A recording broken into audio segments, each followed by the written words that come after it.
kina mama kwamba akisha fariki baba, wanakuja watu wanataka kutawala. Hiyo ndio kinakuwa. Na huyo mtawala anaitwa msimamizi wa nini? Na wanakuwahi muda huo ukiwa kwenye majonzi, wanakwambia shemeji yako atasimamia. Au baba mkwe wakati mwingine anataka kusimamia mali ya mtoto wake, akishindwa kuelewa huyu mtu ulikuwa umekamilika. Sasa ikitokea hivyo, akiteuliwa msimamizi wa mirathi, maana halisi ya msimamizi wa mirathi ni anavaa viatu vya marehemu. Hiyo ndio tafsiri fupi kabisa. Anavaa viatu vya, ana mamlaka mpaka ya kuuza mali za nani? Na wengi mnachukulia tu ni msimamizi wa boma, ni msimamizi akishateuliwa msimamizi wa mirathi, ana mamlaka ya kuuza mpaka mali za nani? Maana hapo anakuwa amevaa viatu vya marehemu. Yeye ndio marehemu. Na sheria inamtambua hivyo kwamba yeye ndio marehemu. Na hatua ya kwanza anayotakiwa kuifanya msimamizi wa marehemu, kwanza wa mirathi ya marehemu, kwanza ni kulipa madeni. Madeni yote yanayodaiwa na marehemu. Yote yanadaiwa. Akisha maliza, kwanza anakusanya mali zote, anazichukua zote, ziko kushoto, kulia, wapi, anazichukua zote, anaziweka pamoja. Maana mali za marehemu utakuta tumezawanyika, kuna kile kipo kule, kile, anaziorodhesha zote. Akishaziorodhesha, utaratibu unaofuata, analipa madeni. Akishalipa madeni, kinachobaki anakigawa. Hapo kwenye kulipa madeni hapo, na kwenye kukusanya ndio tatizo huwa linaanzia hapo. Kwa maana kwamba anaweza kukusanya kwa uaminifu au sio kwa uaminifu, na anaweza akalipa madeni mengine hewa yasiyotambulika. Kinachobaki ndio anaangalia warithi wa marehemu. Na warithi wa marehemu wamegawanyika. Mama una haki ya kurithi, lakini sheria haijakutaja kama mrithi. Sheria haijakutaja wewe kama mrithi wa mali ya marehemu. Imetaja watoto. Ikaenda mbali zaidi, ikasema mpaka watoto wa nje wana haki ya kufanyaje? Ya kurithi. Kwa hiyo katika mgao ule sasa atagawa mali kwa jinsi ambavyo yeye anaona inafaa. Sasa akigawa vivyo sivyo au akitumia vivyo sivyo, mamlaka walionao ni wewe kwenda mahakamani kuanza kupinga na kadhalika. Lakini sisi tunachokushauri, mama, mume wako amekufa, ukilia machozi kidogo tu, yaani ukilia kidogo, kimbia funga mlango wako wapi? Weka funguo zako wapi? Hatua ya kwanza hii. Yaani wakati unalia umeweka funguo wako wapi? Umefunga vizuri. Shindilia sehemu ambayo hakuna mtu anagusa. Hiyo unatembea nayo. Hilo nawaambia ukweli. La pili, wakikaa kikao cha kuteua msimamizi wa mirathi, mimi mmoja wao, panda shuka mimi mmoja wao. Usikubali. Najua mila na desturi za huku na nini. Unasema mama Ngaramtoni hapa ni wapi? Mjini. Yaani wewe kwa maanao usikubali msimamizi wa mirathi bila ni wewe msimamizi wa mirathi. Ama kama anateuliwa wewe mmoja wao. Na mama, kuna tofauti kati ya msimamizi wa mirathi na msimamizi wa boma. Unaelewana jamani? Kuna tofauti kati ya msimamizi wa mirathi na msimamizi wa boma. Atakuwa mzee kwa kuangalia boma pale, huyo mtu mwingine. Lakini kusimamia mali za mume wangu ambao tulizichuma pamoja, jukumu lake ni la nani? Na basi zaidi hata si watoto wako. Maana tuliwazaa wewe. Sio hakuta hizi mali za kwako na mume wako. Na watoto wengine ni maibilisi. Na mpaka wameua mama zao. Ndani yao ndio alimuua wao akatoka kwa katika kuoni. Nyuma ya uwanja kwangu pale kabisa na kuishi. Sasa mama alikuwa anakaa na kijana kajua mama mali hizi ni za kwangu. Huyu mama anakaa hapa anasubiri mimi na afi. Akammalizia. Mama alikuwa bado kabisa. Mama alikuwa anatazama mpaka chini. Watoto wengine ni maingilisi. Unaomba usimamizi wa mirathi na kunyosha wewe mama. Kwa hiyo nasema una haja ya kujua tabia ya watoto wako, watafanya nini. Mahali baba kaondoka na huku ndani ile familia ilikuwa nani? Msaidizi wake alikuwa nani? Sasa inakuwaje na huko mtoto? Wewe niulize. Wewe unasema mtoto kwa hizi mali tulichuma mimi na nani? Na simu zote za hizi mali anasijua nani? Hata kuzikusanya mwenye mamlaka kukusanya kirahisi na urahisi wa kujua kipi kiko wapi ni nani? Kwa mimi nakushauri kina mama. Hii ni changamoto ambayo tunakutana nayo mahakamani kila siku. Kila siku mirathi ni kelele. Na mirathi haishagi. Tashangaa huyu kateuliwa, kapinduliwa, katolewa huyu. Kwa mimi nashauri kina mama gombania kwa msimamizi wa nini? Na sasa ile mnaenda mochwari kuchukua mwili. Sasa ile mnaenda mochwari kuchukua nini? Mara nyingi mkichukua mwili wa mume, mama anakaa wapi? Anakaa wapi kwenye ile gari? Anakaa hapo mbele. Wale wanaochukua mwili wao naomba kibali cha maziko mume wangu. Kiombe kabla hujatoka wapi?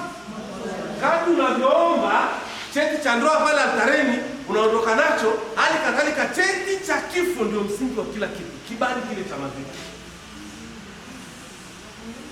Wanaweza wasikuelewe hivi vitu tunavyozungumza, ukaona kama atakuona wewe mchawi umetaka mume wako afe, lakini hilo lisimamie. Cheti kile kibali cha maziko, kile kikaratasi kidogo. Maana tunakuja pale kuna kamati iliteuliwa inatumika, mwili umeandaliwa na nini. Wakati wale wanaondoka pale wanapewa mwili wanaondoka na hicho kibali. Hicho kibali ndio kiombe. Au ile kamati inapoteuliwa ya kushughulika na mwili wa mumeo, hakikisha. Mimi hapa naongelea mume kwa sababu ninaongea na kina mama. Hapa naongelea kama imetokea mume wako amefanyaje? Sema mtoto wa mzee Njoka mkuja kuambia hapa mume wangu atakufa kabla. Unaweza hata ukafa wewe. Mimi nasema akitokea yeye amekufa naongea na nyie kina mama. Mnanielewa? Kwa hiyo wewe ukisikia umeteua kile kikamati chao huko, hakikisha unawaona wahusika waambie kutoka kulika nilikuwa naomba kile cheti cha maziko ya moyo wangu. Ili wewe baada ya kumaliza tu msiba uweze kufuatilia cheti cha kifo. Maana kuna kibali cha maziko, alafu kuna cheti cha kile cheti cha kifo ndicho pekee kinakusaidia wewe kufungua mirathi. Maana sheria zimebadilika sasa hivi. Kipindi cha nyuma ilikuwa mpaka uwe na muhtasari wa familia. Sasa hivi haitaki hata muhtasari wa familia. Ukienda mahakamani unaulizwa tu cheti cha nani? Cha kifo cha marehemu. Ukitoa cheti cha kifo tayari unatolewa kwa msimamizi wa nani? Kwa hiyo ukiona wanakupiga chenga na una kile cheti hawataka kuteua wewe msimamizi wa mirathi, why? Nimesema watakuona mchawi, watakuona mshirikina, watakuona una roho mbaya, lakini huo ndo nini? Ukishateuliwa kuwa msimamizi wa mirathi, na naongea na nyewe mama wa Katoliki, mirathi ya Kikatoliki, mirathi ya Mkristo haifunguliwi mahakama ya mwanzo. Mirathi ya Mkristo haifunguliwi mahakama ya ukifungua huko watafanya yote, wataenda watamaliza, lakini mwisho wa yote akija mtu akipinga, yote uliofanya yanakuwa batili. Kwa mahakama yenye mamlaka ya kuamua mirathi ya Mkristo. Mirathi ya Mkristo ni ya mke mmoja mme.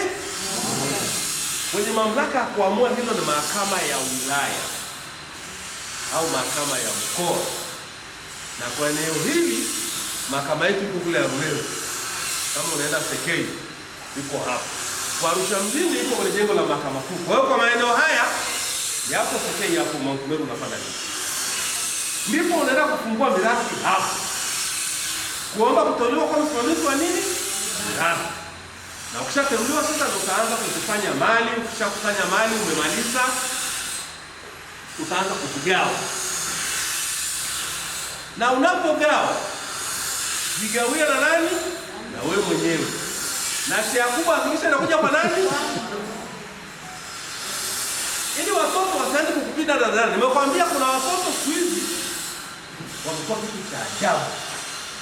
Na wengine anakuambia mama, hapa nimesharithishwa, ondoka. Anakuondoa nyuma, ulikuwa unaishi na mume wako. Na mwingine atakuuza ukiwa ndani. Na hayo yanatokea.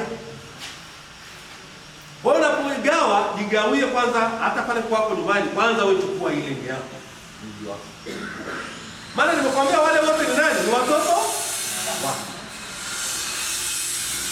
Na sasa nimesema mirathi inaenda mbali zaidi. Inawatambua watoto wa nje ya ndoa. Na hao watoto wa nje ya ndoa ili waweze kurithi. Mnanisikia vizuri? Hao watoto wa nje ya ndoa ili waweze kurithi, lazima wao wametambulishwa kwenye familia. Na familia sio wewe. Narudia. Wao wametambulishwa kwenye familia na familia sio wewe. Naam. Na mara nyingi baba anachofanya, anamwambia mama yake mzazi, atamwambia dada yake, atamwambia kaka yake, yule mtoto ni wa kwangu, yule ni wa kwangu. Na atamlea. Wewe mama ufanyaje? Ujui. Mkishafika utaona wanakuja wale sasa watoto wanajitokeza na yule ukimuuliza naomba anaangalia mbele. Akwambia anaangalia mbele jua imeenda. Wamemaliza. Kwa hiyo nimesema ili aweze kurithi lazima atambulikane na nani? Na ndugu sio wewe. Ndugu sio? Mama Grace. Mtekani kwa ndege na rafiki yako sio ndugu yako. Mume wako ni rafiki yako sio ndugu? Na sheria inasema hivyo. Ni rafiki yako sio ndugu?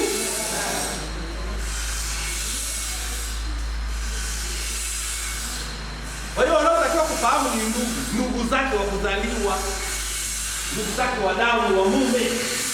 Wakishajua ni mtoto wake, wamemaliza, anastahili kurithi. Sasa hapo changamoto inakuja. Na mgao unatakiwa uende kwa usawa. Unapogaia watoto na nini, uwagaie kwa usawa. Na watoto wanazaliwa nje wanakuwa na vurugu ya hatari. Na watakuja kuvuruga kweli kweli. Na kama umeshajua kuna watoto na mume wako ameshakwambia ana watoto na umewafahamu sio wa kwako, anza kuona namna ya hiyo mali mgawaji wake kabla mzee hajafanyaje. Akiondoka hiyo nyumba ikalika.